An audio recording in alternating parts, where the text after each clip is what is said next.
And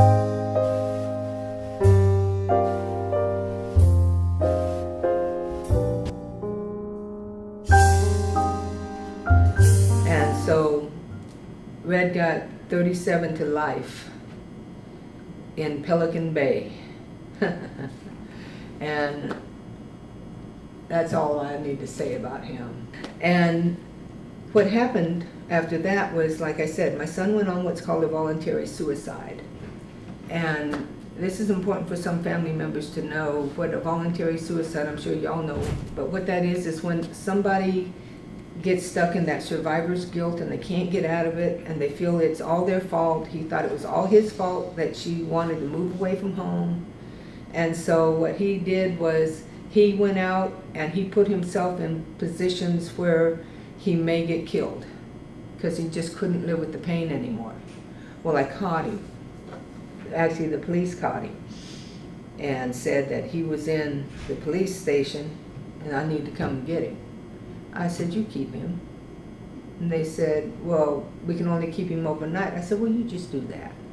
So the next morning I called victims assistance, I called the DA, I started fighting for my son. And what happened was he had been caught robbing houses, and he was trying to do that, suicide by cop thing, and didn't work. They caught him, but nobody shot him.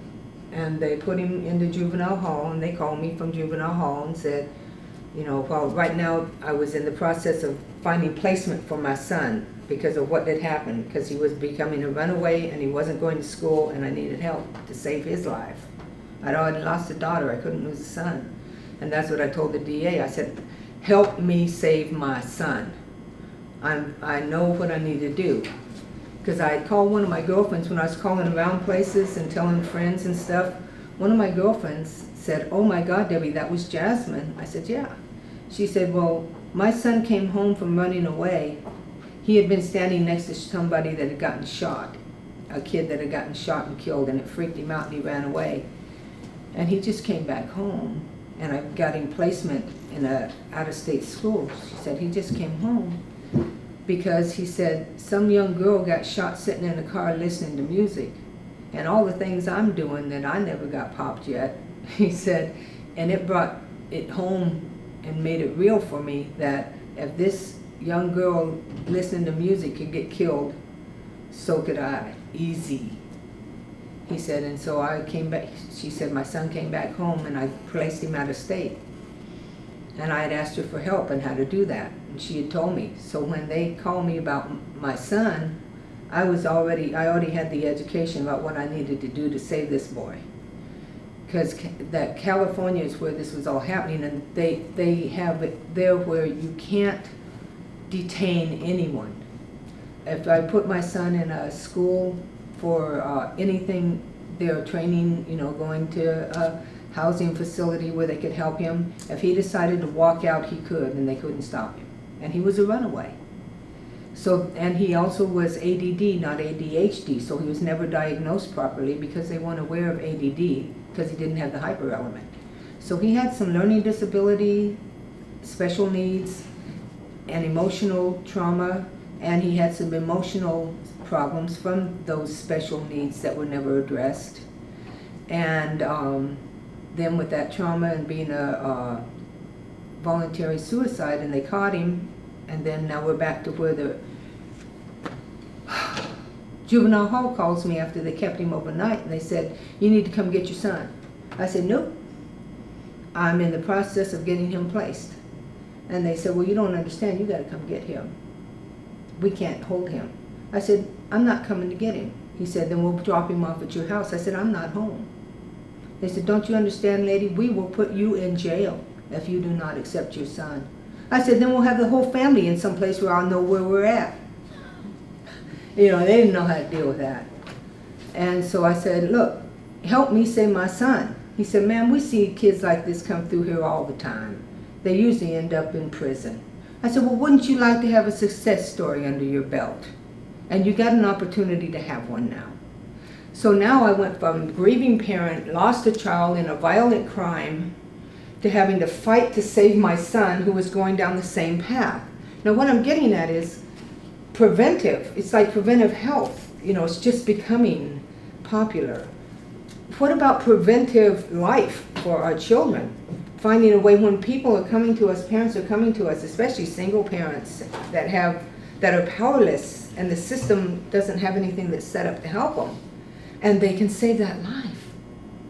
We could have saved your life if we had had something set up where me as a parent who was really trying to save my life, I wasn't just going, whatever, do whatever you want, and cutting her off.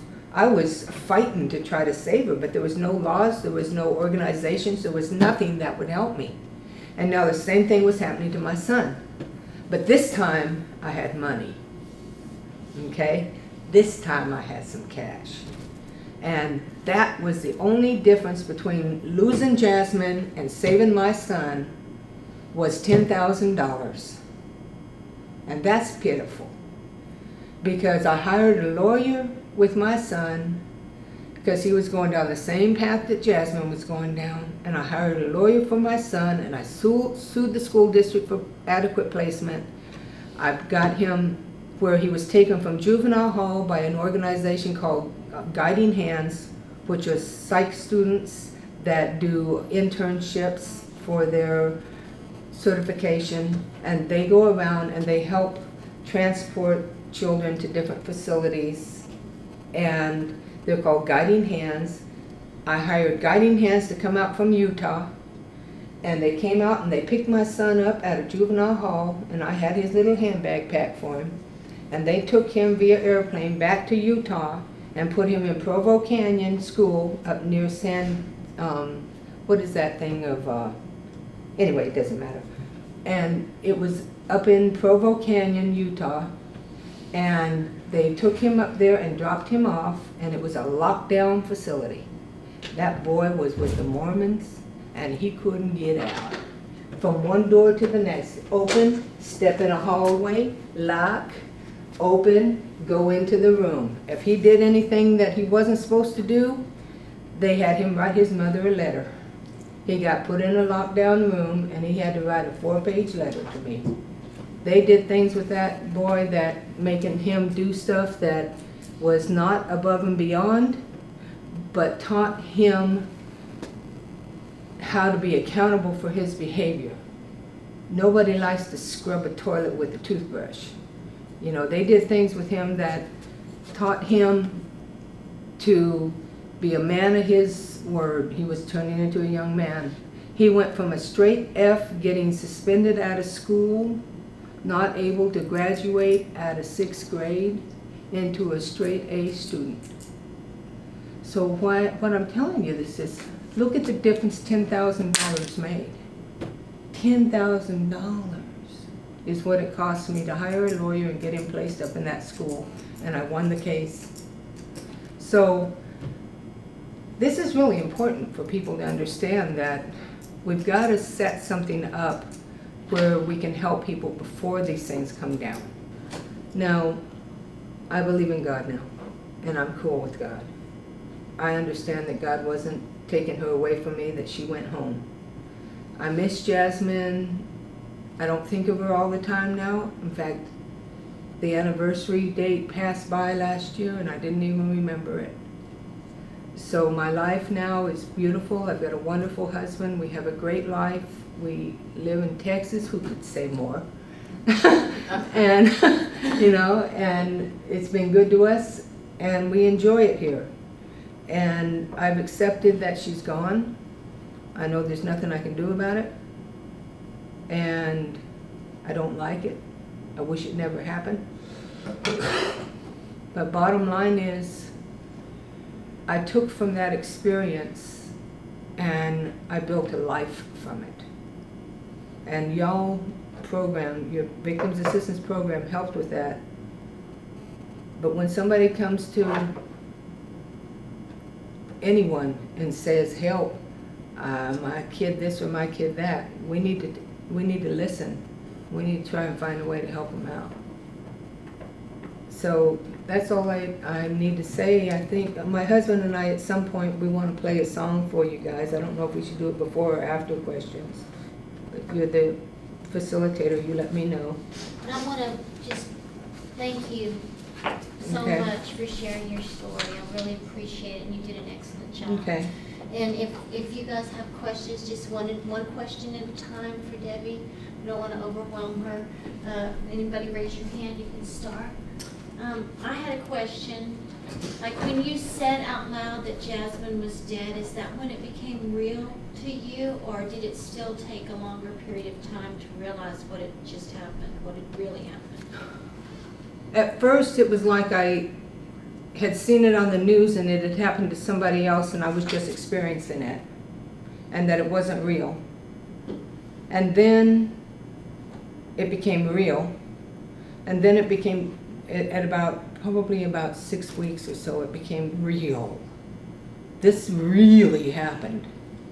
And then I went through a while of dealing with all of that stuff and my son and everything, and then and realizing she's not coming back. I mean, it's like she's not coming back. Around 3 months. And then the 4th to 5th, 6 months was trying to come to grasp with it. And then around the 7th month, when everything's kind of settled down, that's about the time, you know, when everybody's like, oh yeah, you know, it's history. That's when it really comes up and smashes you in the face. Because now you no longer have the support systems, you no longer have all that stuff going on around you, trying to fix things, trying to make other people okay, letting everybody know, you know, blah, blah, blah, blah, blah, getting through this, getting through that. And then everything, all the dust settles down, and you got nowhere else to go but within yourself, and you stand there and you go, it's real. It's real. And it's overwhelmingly, it's just no words to explain it. And then you have to that's when I think people get stuck, or they have to find some way of moving into some kind of acceptance of it at around that time. Or they go, it's like in recovery we say the 3-step shuffle. You go, you know, you turn your will and your life over to God. You came to believe that a power greater than yourself could restore you to sanity, and you became willing to turn your will and your life over to the care of that God that you understand now. When then the 4th step is a complete moral inventory. So a lot of folks do the 3-step shuffle, and that's what happens with this too, is you reach that point of where everything's real now. It's real, and now you got to piece your life back together again. And so if you're not able to, you go back into that shuffle of that 6-month shuffle, going back in and getting busy again. You know, got to fix things, got to make things okay, got to make everybody else okay, got to do something. And then you come up on it again, and there's nothing left to do except for feel your loss.